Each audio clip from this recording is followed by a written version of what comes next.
அதோட கொஞ்சம் சோடா உப்பு, கொஞ்சம் பேக்கிங் சோடா, அப்புறம் வந்து உப்பு, அப்புறம் வந்து இது அது என்ன நெய், மைதா மாவோட நல்லா பிசைஞ்சிட்டு நம்ம வந்து ரொம்ப டைட்டாக பிசையாமல் கொஞ்சம் இலகால பிசைஞ்சு கொஞ்சம் 10-15 நிமிஷம் ரெஸ்ட்டில் வச்சிடணும்.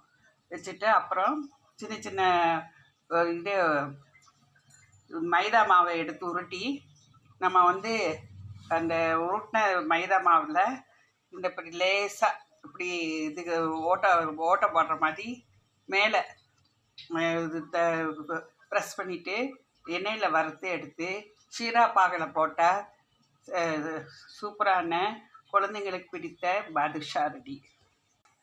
100 ஜீனியை வந்து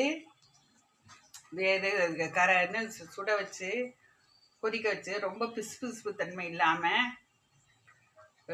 அதிக பிசு தன்மை இல்லாமல் சும்மா வடிகிற மாதிரி அளவு இருக்கும்போது நம்ம அந்த வெதுவெதுப்பு சூட்லேயே நம்ம ஷீராவை காய்ச்சி வச்சுக்கணும். அதோட இந்த பாதுஷாலாம் சேர்த்து வச்சுக்கோங்கள, அதெல்லாம் வறுத்து ஒவ்வொன்றா எடுத்து இந்த ஷீரா பாகில் போட்டு எடுத்து வச்சா சூப்பரான பாதுஷா ரெடி. இப்போ வந்து பிசு தன்மை இருக்கா பார்த்துக்கிறேன்.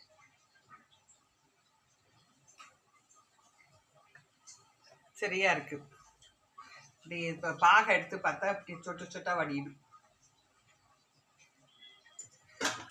இப்போ இந்த வெதுப்பு சூட்டில் இருக்கட்டும், இது ஆஃப் பண்ணிடுறேன். இப்போ எண்ணெய் காஞ்சிருச்சு.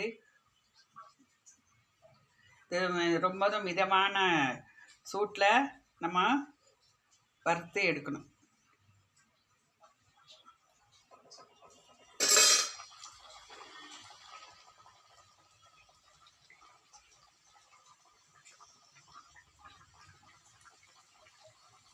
ஸ்பெஷல் பாதுஷா செஞ்சு பிளேட்டில் எடுத்து வச்சுருக்கேன். ஷீரா பாகில் ஊற வச்சு பிளேட்டில் எடுத்து வச்சுருக்கேன். இது ஈஸியாக செய்யலாம், ஒன்றும் கஷ்டம் இல்லை.